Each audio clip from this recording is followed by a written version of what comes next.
I never thought a church retreat would be the place where everything changed. I'd signed up mostly to get my mum off my back about needing more community, more faith, more something she couldn't quite name but was sure I was missing. I was 24, working a job I didn't hate but didn't love, living in a city where I knew plenty of people but felt alone most of the time. So when she forwarded me the email about this weekend retreat in the mountains, I figured why not. 3 days away from my phone, some hiking, some quiet. Maybe I'd figure out what I was looking for. The retreat centre was one of those rustic places with actual log cabins scattered between pine trees, a main lodge with a stone fireplace, the kind of setting that's supposed to make you feel closer to God or nature or yourself. They assigned cabins randomly, 2 people per room, and when I walked into mine that Friday evening, he was already there. Reed. He was unpacking a duffel bag onto the bed by the window, and when he turned around, I felt something shift in my chest that I immediately tried to ignore. He had dark hair that fell just above his eyes, a flannel shirt rolled up to his elbows, and this smile that seemed genuinely happy to see me even though we'd never met. "Hey, you must be my cabin mate," he said, extending his hand. "I'm Reed." I shook it, feeling the warmth of his palm against mine, and introduced myself. His handshake was firm but not aggressive, the kind that made you feel like he was actually present in the moment. We did the usual small talk. Where are you from? What do you do? How'd you end up here? He was 26, taught high school English, and had come to the retreat because his church back home recommended it. There was something easy about talking to him, like we'd known each other longer than 5 minutes. That first night at the welcome session, we sat together without really discussing it. The retreat leader talked about the theme for the weekend, something about authentic connection and being vulnerable with God and each other. I'll be honest, I was only half listening. I kept being aware of Reed next to me, the way he leaned forward when he was interested in something, the way he'd glance over and catch my eye during particularly earnest moments, sharing a look that said we were both taking this seriously, but also not taking ourselves too seriously. After the session, we walked back to the cabin together under stars so bright they looked fake, and he asked me if I actually believed in all this stuff. "I don't know," I admitted.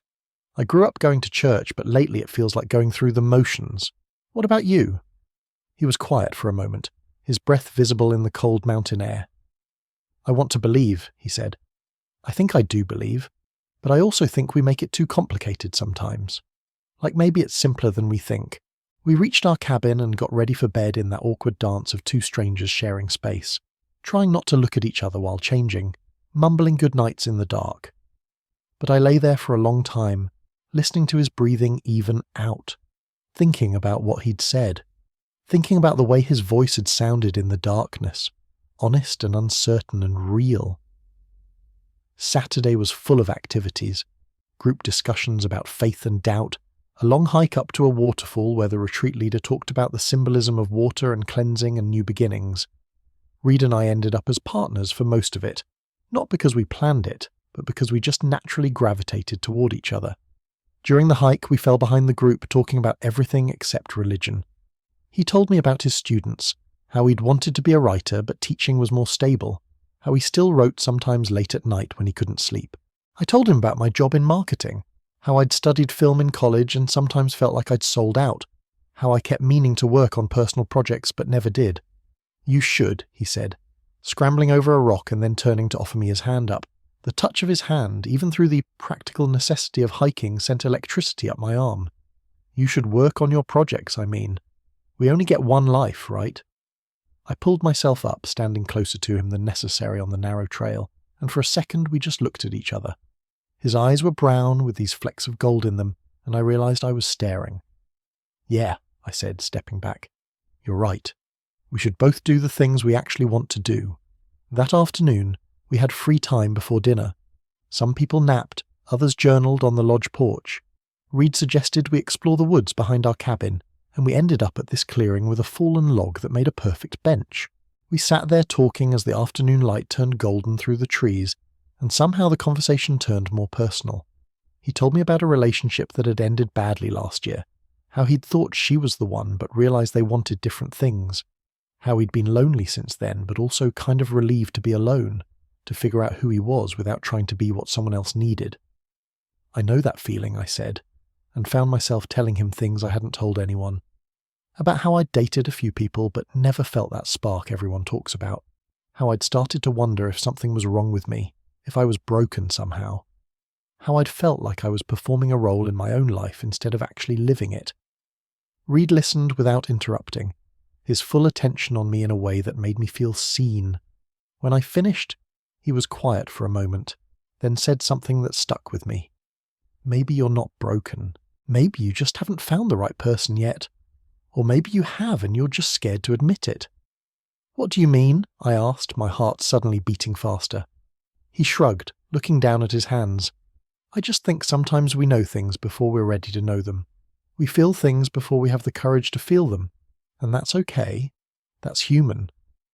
I wanted to ask him what he was really saying, if he was talking about himself or about me, or about both of us, but I didn't. Instead, we sat there in silence that felt comfortable and charged at the same time, until the dinner bell rang from the lodge and we had to head back. That night's session was about prayer, about the practice of actually talking to God instead of just about God. The retreat leader asked us to pair up with someone and commit to praying for each other, really praying, being specific and vulnerable and honest. Reed and I partnered automatically, and afterward, back in our cabin, there was this understanding that we'd take it seriously. Before bed, he asked if it was okay if he prayed for me out loud right then. I said yes, even though something about it felt intimate in a way that made me nervous. We sat on our beds facing each other, and he closed his eyes and started to pray. His voice was soft but steady, asking God to give me clarity about my path, to help me find the courage to create the things I wanted to create, to surround me with people who saw me for who I really was. And then he said my name, praying that I would know I wasn't broken, that I was exactly who I was supposed to be, and his voice broke. It cracked right on my name, and when I opened my eyes, his were squeezed shut tight and there were tears on his cheeks. The air in the cabin felt different, charged with something I couldn't name. When he opened his eyes and saw me looking at him, he wiped his face quickly, embarrassed. "Sorry," he said. "I don't know why I got so emotional, but I knew. Somewhere deep inside, I knew exactly why, because I felt it too, this overwhelming tenderness, this ache that was both painful and sweet." "It's okay," I said, my own voice rough. "Thank you. That meant a lot." We got ready for bed in silence, but it wasn't awkward anymore. It was the silence of two people who had just shared something important and didn't need to explain it. I couldn't sleep that night. I lay there in the dark, listening to Reed's breathing, thinking about the way his voice had broken on my name, the way he'd cried while praying for me. Thinking about all the moments over the past day and a half, the easy conversation, the way we kept finding each other, the looks that lasted a second too long. I thought about what he'd said in the clearing, about knowing things before we're ready to know them, and I realized with a clarity that felt like falling, that I wasn't just making a friend this weekend, I was falling for him. The realization terrified me. I'd never felt this way about a guy before. I mean, I'd noticed guys, thought they were attractive, but I'd always explained it away as just recognizing objective attractiveness. This was different. This was want and need, and a desperate desire to be close to him, to know everything about him, to have him look at me the way he'd looked at me in that clearing. I turned over, trying to quiet my mind, and that's when I heard it. Reed's voice, so quiet I almost missed it. "Are you awake?" "Yeah," I whispered back. "Can't sleep." "Me neither," he said. There was a long pause and then, "Can I ask you something?" "Sure," I said, my heart pounding. Another pause, longer this time, and I could feel him gathering courage. "Have you ever felt like you were pretending to be someone you're not? Like you were so good at the performance that even you almost believed it?"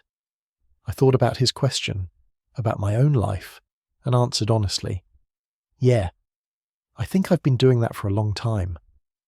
I heard him shift in his bed, and when he spoke again, his voice was barely audible.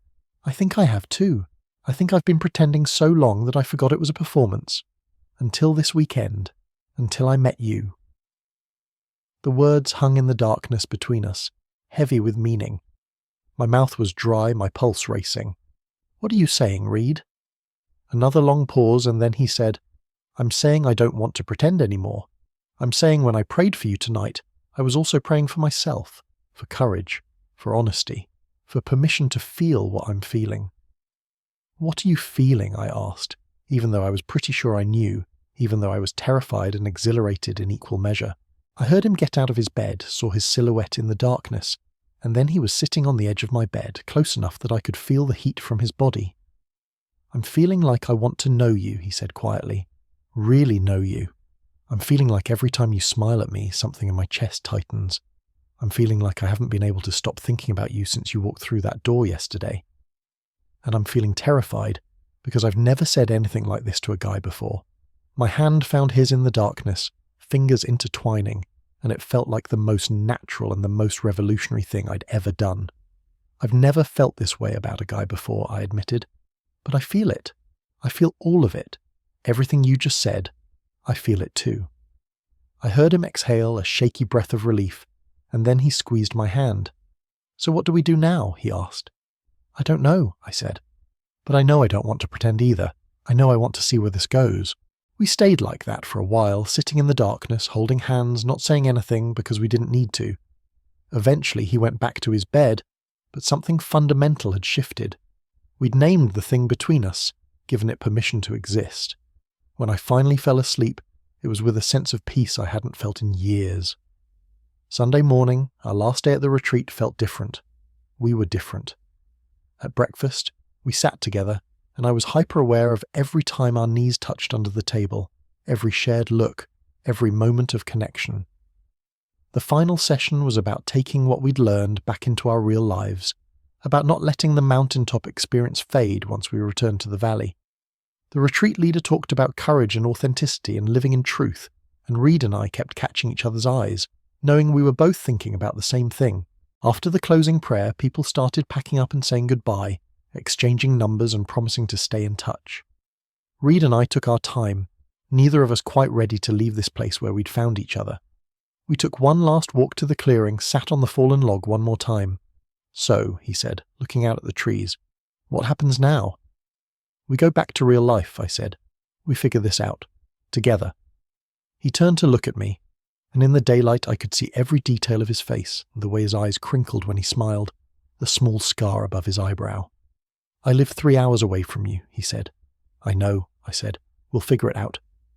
He reached out and took my hand, right there in broad daylight, and it felt like the bravest thing either of us had ever done.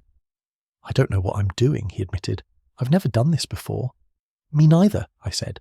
"But I want to try. I really want to try." He smiled then, that same smile from when I'd first walked into the cabin, but deeper now, full of promise and possibility. "Me too," he said. And then, with a courage I didn't know I had, I leaned in and kissed him.